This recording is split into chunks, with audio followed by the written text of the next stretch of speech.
Hello everyone, welcome back to my YouTube channel. आज का हमारा मैथ्स का क्वेश्चन इस प्रकार से है। किसी आयताकार खेत का क्षेत्रफल उसकी लंबाई और चौड़ाई के योग का 15 गुना है। यदि उसकी लंबाई 40 मीटर हो तो उस खेत की चौड़ाई कितनी होगी, ये हमको ज्ञात करना है। इस क्वेश्चन के लिए ऑप्शन इस प्रकार से है। ऑप्शन ए है 20 मीटर, ऑप्शन बी है 24 मीटर, ऑप्शन सी है 28 मीटर और ऑप्शन डी है 32 मीटर। तो चलिए इस प्रकार के क्वेश्चन को कैसे सॉल्व किया जाता है उसको सीखते और समझते हैं। ठीक है, क्वेश्चन में हमको क्या ज्ञात करना है, तो क्वेश्चन में हमें खेत की चौड़ाई ज्ञात करनी है। क्लियर है? तो यहाँ पर हम मान लेते हैं, माना खेत की जो चौड़ाई है, ठीक है, खेत की चौड़ाई बराबर 1 मीटर है। ठीक है, इसको मान लेते हैं हम लोग 1 मीटर। ठीक है, ओके। प्रश्न में दिया हुआ है लंबाई बराबर, तो यहाँ पे लिख देता हूँ, दिया है लंबाई बराबर कितना, तो 40 मीटर। ठीक है, ये चीज़ दी हुई है। तब आयताकार खेत का जो क्षेत्रफल है वो कितना हो जाएगा, आयताकार खेत का क्षेत्रफल, ठीक है, ये हो जाएगा हमारा लंबाई गुने में चौड़ाई, यानी कि 40। लंबाई कितना है 40 मीटर, गुना चौड़ाई हमने कितना माना, तो 1 माना है। ठीक है, इस तरह से जो क्षेत्रफल होगा वो कितना आ जाएगा, ये आ जाएगा 40x। ठीक है, 40x मीटर। क्लियर? आयताकार खेत का जो क्षेत्रफल है वह कितना निकला, आयताकार लिख देता हूँ मैं यहाँ पे, खेत का क्षेत्रफल कितना निकाला हमने, तो हमने निकाला है 40x मीटर। ठीक है, 40x मीटर। क्लियर ना? अब आगे हम प्रश्न के अनुसार इसको सॉल्व करेंगे। प्रश्न अनुसार मैं लिख देता हूँ यहाँ पे, प्रश्न में क्या कहा गया है, प्रश्न में कहा गया है कि आयताकार खेत का जो क्षेत्रफल है वो उसकी लंबाई और चौड़ाई का कितना है, 15 गुना है। तो यहाँ पे प्रश्न अनुसार क्या हो जाएगा, 40x क्या है, ये क्षेत्रफल है।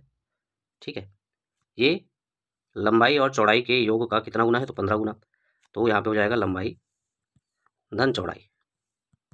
क्लियर?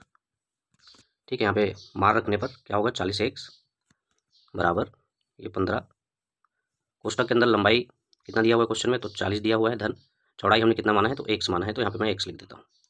ठीक है, चलिए इसको आगे सॉल्व करते हैं। तो हमारे पास वैल्यूज़ क्या आ रही है, तो वैल्यूज़ आ रहा है 40x बराबर 15।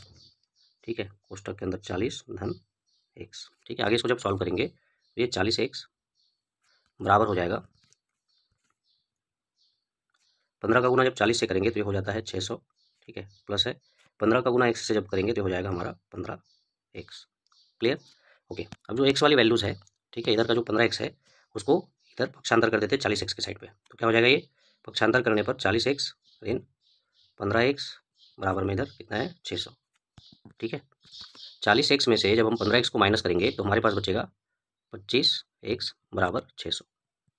ठीक है, अब जो 25x बराबर 600 है, इसमें क्या करेंगे, ये जो 25 है उसको 600 के साइड पे पक्षांतर करेंगे। तो चलिए पक्षांतर कर देते हैं। पक्षांतर करने पर हमारा x बराबर क्या हो जाएगा, 600 बटे में 25, इधर गुने में x के साथ में पक्षांतर करने पर ये बटे में चला जाएगा, भाग में चला जाएगा। ठीक है, तो वैल्यू हो जाएगी x बराबर 600 बटे 25। तो 25 से जब हम 600 को भाग देंगे तो कितने बार में जाएगा, ये 25 दूनी 50 और 25 100 100, तो ये चला गया 24 बार में। ठीक है, तो x बराबर क्या आ रहा है हमारा, तो आ रहा है 24 मीटर। ठीक है, x को हमने क्या माना था, x को हमने माना था चौड़ाई। ठीक है, आयताकार खेत की चौड़ाई, तो जो कि कितना निकल कर आ रहा है, तो 24 मीटर निकल कर आ रहा है। यही हमारे इस क्वेश्चन का आंसर होगा। चलिए अब ऑप्शन की तरफ चलते हैं। ऑप्शन में देखते हैं कि कौन से ऑप्शन में 24 मीटर दिया हुआ है। तो जब हम ऑप्शंस की तरफ आते हैं तो ऑप्शन नंबर बी में 24 मीटर दिया हुआ है, यानी कि इस क्वेश्चन के लिए जो राइट आंसर होगा वो होगा ऑप्शन नंबर बी। ठीक है, आयताकार खेत की चौड़ाई कितनी होगी, तो ये 24 मीटर होगी।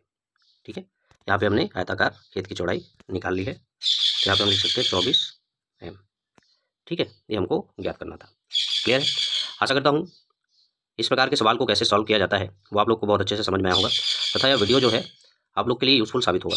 इसी प्रकार के इंपॉर्टेंट टॉपिक को लेकर मिलते हैं हमारे नेक्स्ट वीडियो में। तब तक के लिए धन्यवाद।